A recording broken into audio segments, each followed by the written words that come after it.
las 6 de la mañana de este jueves 22 de febrero de 2018. Esta es la hora de la verdad. Y estos temas y asuntos que trataremos en la grata compañía de ustedes durante las próximas horas. Cuando los ministros cometen el delito de peculado. Verdadera conmoción causó en el país y seguirá causando la noticia de que el Fondo de Seguridad y Convivencia, creado por la Ley 418 de 1997 y muchas veces prorrogado, lo están usando los ministros del Interior de Santos como su caja menor para hacer politiquería. Eso se llama peculado. Peculado. Es un delito darle a los bienes del Estado destinación distinta de lo que le corresponde. Mucho más cuando esa destinación es politiquería, participación indebida en la política de los ministros del Interior de Juan Manuel Santos. ¿Será a sus espaldas o será contando con él? La denuncia de la senadora Paola Holguín, que conmovió al país, está disponible en nuestra página web. Usted se conmoverá también si no lo ha escuchado, querido oyente.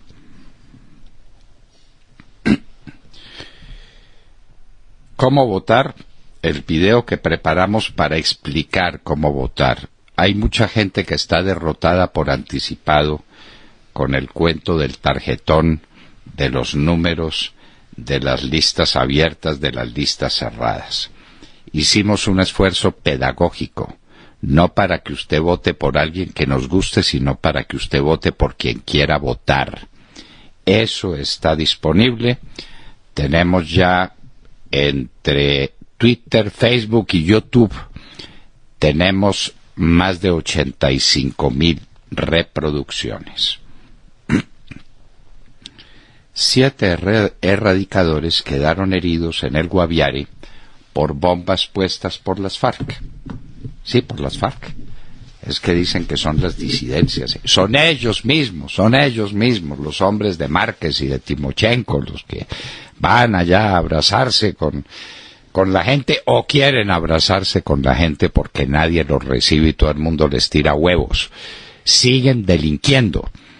Ayer le pusieron unas bombas, unas minas antipersona a 7 erradicadores de cultivos en el Guaviare. Bien escasos que están los erradicadores, bien corta que está la erradicación, y los amigos de Santos, los de las FARC, poniéndole bombas a los erradicadores. Ayer fueron heridos 7 de ellos. El caso de la bebé de Chía. Nosotros no somos página roja y detestamos esta clase de cosas, salvo que sea indicativo y que sea señal de algo muy, muy grave que está pasando. El caso de esa bebé nos hace preguntar qué clase de monstruos está produciendo la sociedad colombiana. ¿Esto es posible? ¿Esto puede ocurrir en la humanidad? Que a una bebita de 4 meses de nacida se la lleve el padrastro por desquitarse contra la mamá y la asfixie después de golpearla. Dios mío, ahora ni para qué preguntarnos la pena que se le impondría a un sujeto como estos. Falta que un juez lo mande para la cárcel porque la captura no, para la calle, para la casa, porque la captura no fue hecha cumpliendo los requisitos del caso. A propósito de capturas, tenemos que los saqueos en Bogotá fueron una especie de réplica del 9 de abril de 1948. Pero es que no fueron solo en Bogotá. Curiosamente estallaron al mismo tiempo en varios lugares del país. ¿Qué es lo que hay aquí? La ineptitud absoluta de este gobierno que no tiene autoridad y que no sabe manejar los problemas de orden público. Pues eso es sabido. Además porque la plata del orden público que se recauda de los impuestos que pagamos todos se los roban en el Ministerio del Interior. Pero al margen de eso, la actitud de la gente, el vandalismo, el saqueo de los centros comerciales, ¿eso es un caso fortuito? ¿Eso es un caso aislado? ¿O estamos en presencia de algo que se está tramando en la sociedad colombiana y en vísperas de elecciones? Al mismo tiempo nos siguen llegando noticias de que hay unas bandas, por lo menos en la ciudad de Bogotá, averigüemos, y en otras también, que le dicen al conductor de un automóvil que tiene pinchada la llanta, él se interesa por saber qué pasa, le hacen aspirar un producto que no se sabe cuál es, la persona pierde por completo la voluntad, le roban cuanto tienen, la hacen ir a la casa, saca lo que tenga en la casa para entregárselo a los bandidos, y la policía en nada, además porque no tiene medios técnicos, porque el dinero para la policía se lo roban en el Ministerio del Interior para hacer política. Ayer, señores, se consumó uno de los hechos más oprobiosos que ha vivido el país, el de Quique Márquez, un joven intachable, un joven bueno en el que sus padres tenían justamente fincadas todas sus esperanzas. Fue secuestrado por las FARC. Esta tortura duró 18 años. Eso es lo que se llama un delito continuado. A él lo mataron cualquier día. El delito consistente en la tragedia de sus padres, en golpearlos cada minuto, cada segundo de sus vidas, culminó ayer. Romaña se debe ir ya para una cárcel ordinaria. Ni qué beneficios ni qué nada. Eso se llama delito continuado y terminó ayer. A los padres de Quique les decimos que estamos con ellos, que su dolor es nuestro dolor, y su vergüenza, la vergüenza que sienten por una humanidad donde estas cosas pueden pasar, es la vergüenza que siente todo el pueblo colombiano. Ese sinvergüenza de Romaña se tiene que ir para la cárcel. Que JEP ni que nada. Solamente ayer sacó del dolor y de la amargura a este par de ancianos que esperaron hasta último minuto el regreso de Quique. Colombia cayó 6 puestos en índice de corrupción. Ha podido caer muchos más. Tal vez es que no alcanzaron a oír los últimos acontecimientos en el SENA y los últimos acontecimientos en el Ministerio del Interior. Pero pues estamos en la posición en la que debemos estar, con una calificación de 37 sobre 100. Cuando yo tenía que calificar muy duramente a algún alumno, porque definitivamente no sabía nada de lo que le estaba preguntando, le ponía 40 puntos, por el hecho de estar ahí sentado y de haber hecho algún esfuerzo. 40. Colombia sacó 37 sobre 100 en corrupción, porque este es un país que Juan Manuel Santos le entregó a la corrupción y a los corruptos. El perro capitán pasó los últimos 10 años de su vida al pie de la tumba de su amo. Esto no solamente es un hecho hermoso, sino que nos recuerda lo que es la lealtad y la fidelidad de tantos animales que superan tantas veces la lealtad y la fidelidad de los seres humanos.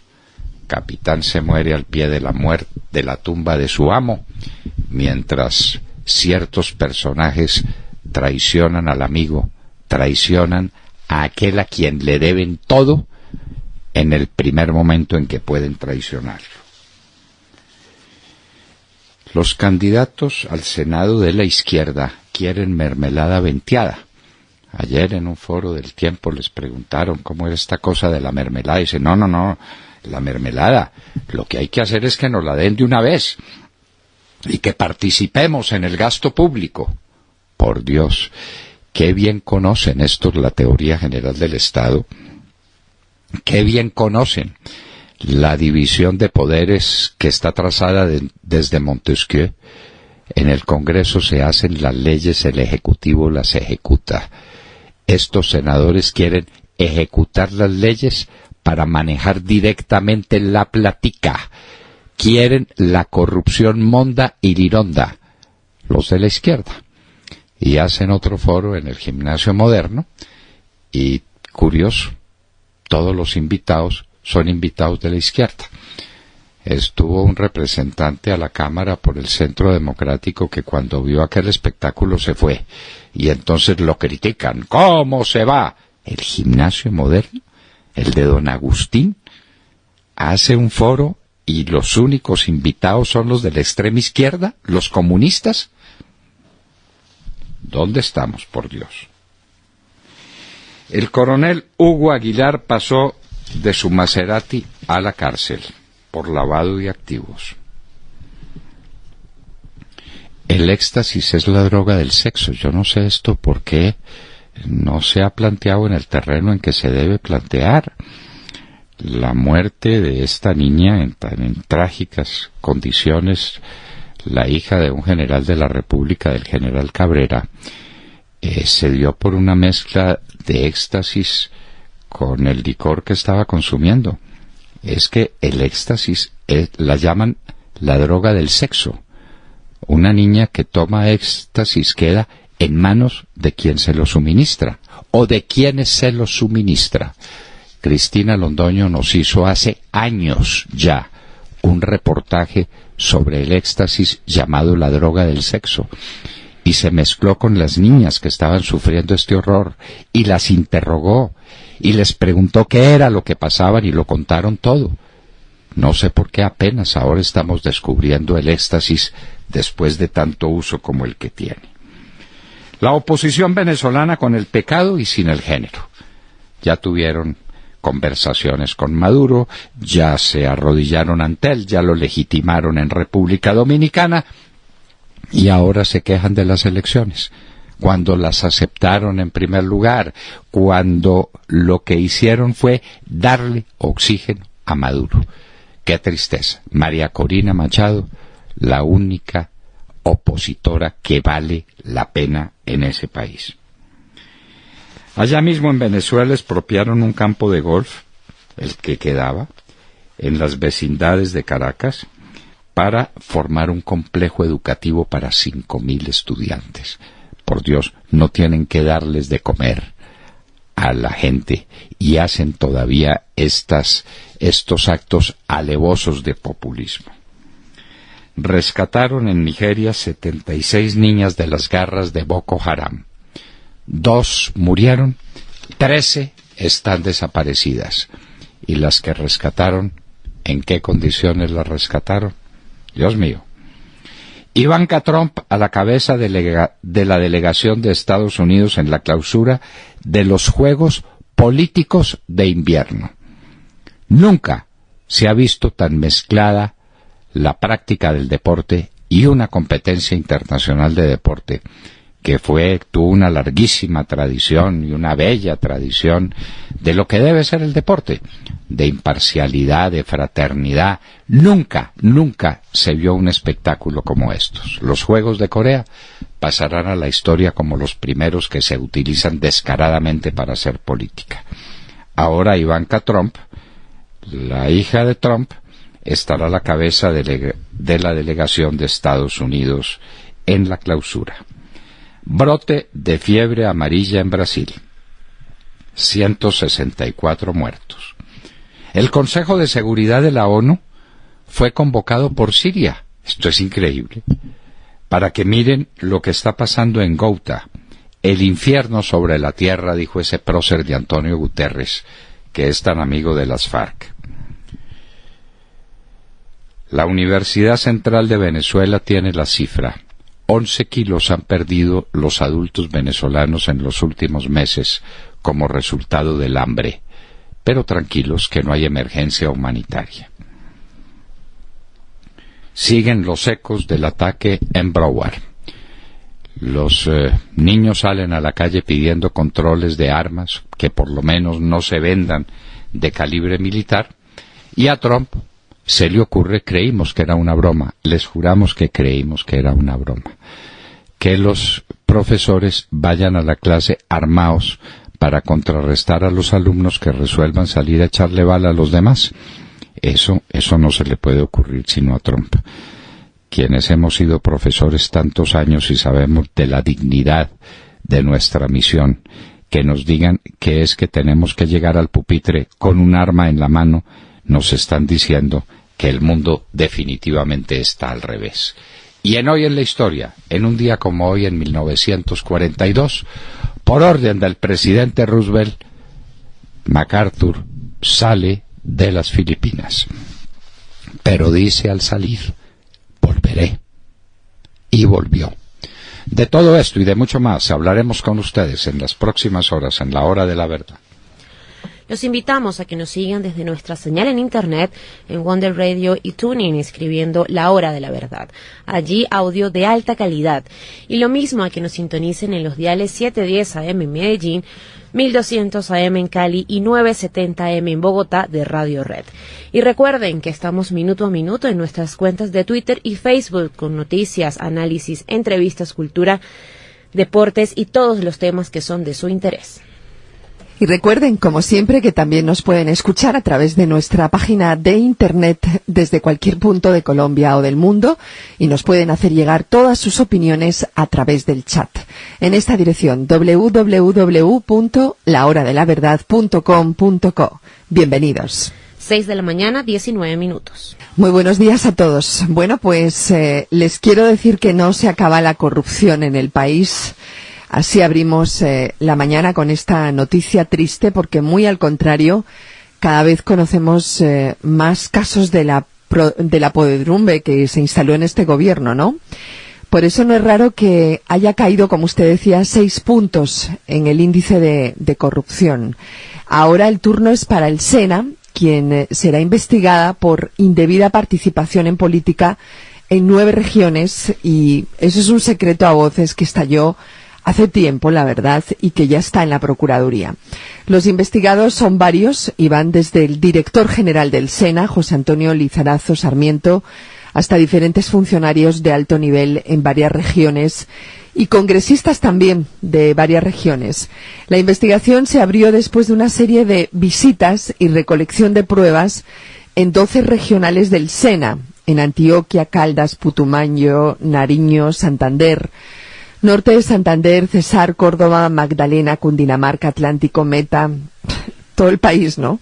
Así como a nivel central de la institución. En Guainía cuentan que la directora regional del SENA y un representante a la Cámara obligaron a los contratistas de la entidad a entregar un determinado número de firmas, ¿no?, para la candidatura de Germán Vargas como una condición para renovar sus contratos. En el departamento de Santander solo se permitió la renovación de los contratos de funcionarios de personas referenciadas por el partido Cambio Radical y el partido de la U. Y 150 contratistas se quedaron por fuera de la entidad porque al parecer no estaban relacionados políticamente.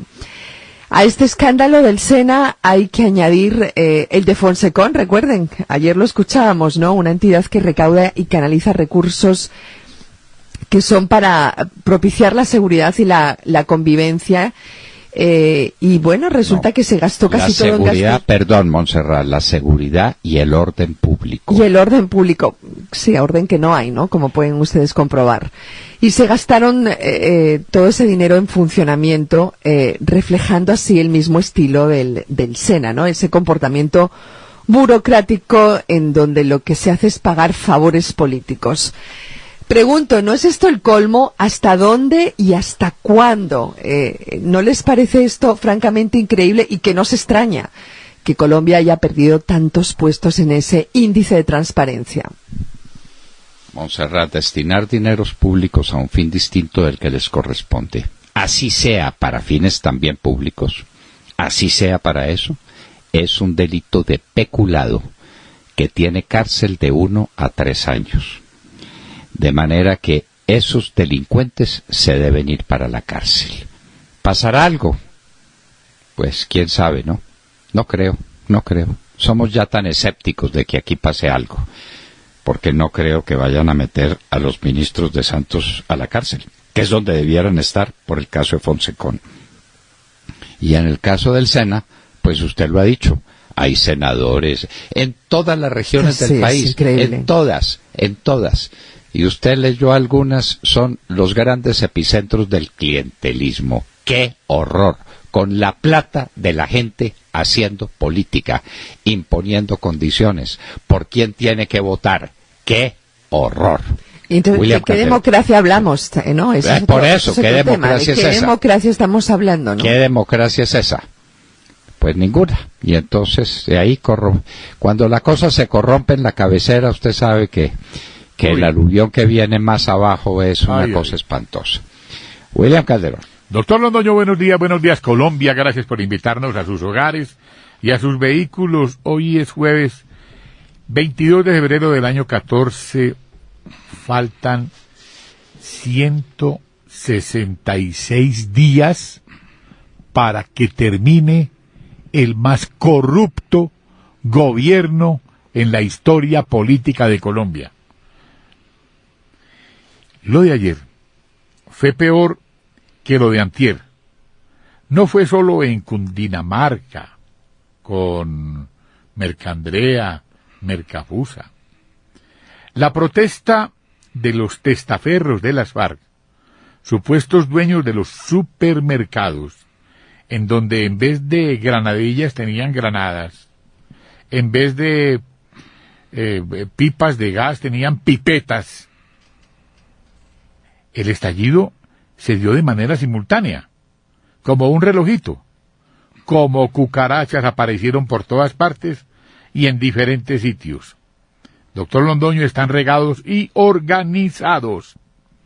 La advertencia la formuló usted, señor director de la Hora de la Verdad, este miércoles 21 de febrero, cuando, como lo dice nuestro recordado superministro, esta movilización se da como anticipo, se estaría dando como anticipo de otro 9 de abril, en donde el vandalismo hace de las suyas. ¿Eso será un caso fortuito, algo que se está tramando ahora, que estamos en vísperas electorales y que la derecha tiene la delantera? Todo ello orquestado por el secuestrador y asesino alias Romaña, camarada del actual presidente de las FARC, camarada del sátrapa bolivariano de turno, el comandante Santiago. Romaña, el asesino de Quique, quien lo mantuvo guardado en su silencio por más de 18 años. Y no se sabe cuándo lo mató. Exacto. No, él no está pendiente de cuándo asesinan a la gente que está bajo sus órdenes, que entonces tendría que averiguar. ¿Pudo ser ayer? ¿Pudo ser la semana pasada? ¿Pudo ser hace 15 años? Romaña, el asesino. Y estos son los que vienen al Congreso de la República. Y estos son los que dicen que están haciendo política. Lo que están haciendo es vandalismo y lo que están cometiendo son más crímenes. Doctor Londoño, ¿estaremos preparados para el gran estallido social? Pero, por Dios, no estaba preparada la policía ayer, porque antier se pudo decir, claro, pues que la policía debe estar siempre lista. Se pudo decir, bueno, eso fue de sorpresa, que atacaran esos supermercados, no sabíamos. Aunque pues, si la policía tuviera algún entendimiento de los asuntos que le competen, debiera estar advertida. Pero es que ayer sí no había excusa. Ayer sí no había excusa. Y lo que pasó en el barrio de Santa Librada en Bogotá, y lo que pasó en varias ciudades del país, incluyendo Armenia, al otro lado de la cordillera, a la misma hora. ¿Qué es lo que hay aquí? ¿Qué es lo que hay aquí? En cierta oportunidad. Como el 9 de abril del año 48, que estalló al mismo tiempo en todas las ciudades del país, cuando no había comunicaciones que pudieran decir que Jorge Eliezer Gaitán acababa de ser asesinado. Y todo estaba orquestadito. Usted nos contó una vez en uno bien la historia, claro, cómo estaba orquestadito todo. Solamente falló Barranquilla, porque claro, se equivocaron y salieron una hora antes de la muerte de Gaitán. ¿Sabía usted eso? Bueno, muy bien. A Gaitán, que lo asesinó Fidel Castro en las calles de Bogotá. Nos estaremos preparando para otro 9 de abril. Para otro estallido. Lo que vimos ayer en Santa Librada se parecía a eso, con una policía desbordada cuando debió estar alerta. Es como la caída del puente en la Ruta del Sol 2. Claro. Debieron estar preparados, porque el paro armado del ELN fue cantado, advertido. ¿Dónde atacan? Pues, por favor, en los puentes y en las torres eléctricas. No estaban cuidando ni los unos ni los otros. Ay, señor comandante del ejército. Por Dios. Bueno, pero en fin, estamos en Colombia y en la Colombia de Juan Manuel Santos, Dios nos libre. Nos vamos para los Estados Unidos. Cristina Londoño. Hola papi, muy buenos días y muy buenos días a todos. Bueno, parecemos estar viendo aquí en Estados Unidos el nacimiento de un movimiento comparable al que defendió los derechos civiles, le dio igualdad a los afroamericanos y a la mujer, poniéndole fin a la discriminación por motivos étnicos o de género. Pero esta vez este movimiento es a nombre de los jóvenes. Decenas de miles se están movilizando en todas partes del país. Ayer en ciudades de costa a costa se salieron de las aulas y se fueron a las calles con pancartas a exigir nuevas leyes para que controlen la venta de armas de fuego y los protejan en las escuelas para evitar que haya nuevas masacres como la ocurrida el 14 de febrero en Parkland, en la Florida, que cobró la vida de 17 personas e hirió a 15. La marcha más grande fue frente al Capitolio de la Florida. Allí jóvenes sobrevivientes de la masacre de Parkland pues entraron al Capitolio, otros más se quedaron afuera pidiendo legislación que controle la venta de armas. Sin embargo, se fueron con un primer fracaso porque pues la medida en el Capitolio de la Florida, en la Asamblea de la Florida, pues fue derrotada. Los asambleístas votaron en contra de estos controles de armas de fuego, pero los jóvenes siguen prometiendo que este solamente es el inicio de su lucha y que viene más. Es más, algunos de ellos, 40 personas en total, estuvieron invitados a una reunión de hora y media en la Casa Blanca, nada más y nada menos que con el presidente Trump. Ahí había sobrevivientes de la masacre de la Escuela de la Florida, al igual que familiares de víctimas de otras matanzas escolares, como la matanza de Columbine y la de Sandy Hook, que cobró la vida de más de 21 niños de primaria. El presidente estuvo atento a estas historias de dolor, escuchó muy atento los traumas de estas personas sin interrumpir, dejó que fluyeran incluso lágrimas y críticas en su contra.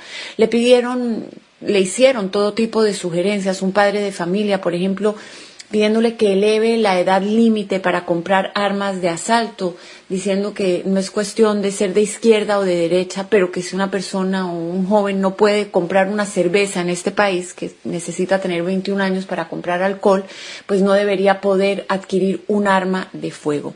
El presidente, por su parte, sugirió algo bastante controversial, la posibilidad de que algunos profesores o trabajadores de las escuelas entrenados puedan portar armas escondidas para que respondan rápidamente si se llega a producir un tiroteo. Dijo, los profesores tendrían un permiso especial y una escuela ya no sería una zona libre de armas de la que puedan aprovecharse los maníacos. Estas fueron palabras del presidente. Sin duda, pues algunas de estas propuestas van a generar controversia, pero es la primera vez que vemos al presidente dispuesto a hablar de la posibilidad del control de armas. Incluso mencionó que se pueda leyes más estrictas para revisar los antecedentes penales de una persona a la hora de comprar armas. Esto lo podría poner en aprietos con su base, con personas que defienden el derecho al porte de armas en los Estados Unidos y que se niegan a cualquier ley que vaya a limitar o que vaya a controlar la venta de armas. Finalmente les cuento que el día cerró cuando con el día de ayer por la noche se supo que el alguacil de Parkland en la Florida anunció que sus agentes van a empezar a portar rifles en las escuelas de esa zona de la Florida donde se produjo la masacre. Y en una última nota les cuento que ya está en marcha la construcción del muro Trump en la frontera con México. Se va a tratar de un primer tramo que reemplaza una barrera de poco más de 3 kilómetros que había sido construida en la década de los 90. Se dice que es la primera parte del muro Trump porque este contrato fue adjudicado con base en 8 prototipos que se construyeron el año pasado en San Diego. Como ustedes bien saben, la administración Trump le está pidiendo al Congreso que le otorgue unos 18,000 millones de dólares para mejorar y ampliar el muro fronterizo y evitar el ingreso de indocumentados a este país. Es lo que tengo por el momento. Ahora regreso contigo al estudio, papi. Que tengas muy buenos días y muy buenos días a todos. Muchas gracias, Cristina. Vamos a ver cómo evoluciona este tema en los Estados Unidos.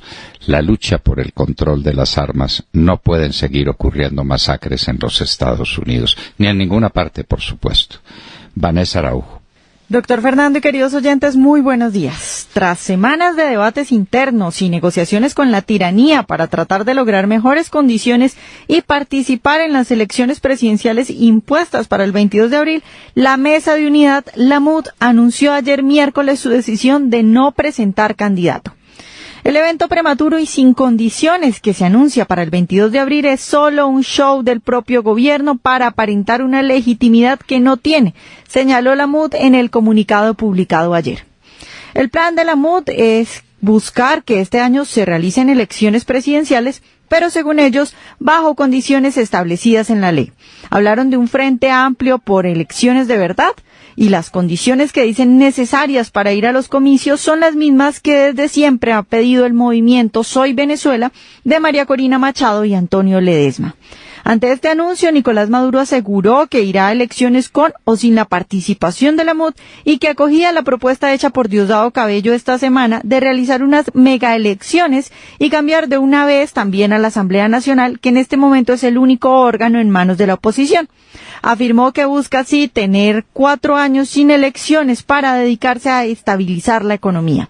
2 escenarios pueden ocurrir en Venezuela. El primero sería que efectivamente la MUD se una a Soy Venezuela, a María Corina Machado y Antonio Ledesma, se reivindiquen y creen un gran frente de oposición y Maduro vaya solo a elecciones como lo hizo en julio de 2017 cuando estableció su Asamblea Nacional Constituyente. Recordemos que después de esas elecciones en las que no participó nadie fuera del chavismo y las cámaras registraron los puestos de votación vacíos, empezaron las más duras sanciones internacionales que se han impuesto hasta el momento contra Maduro.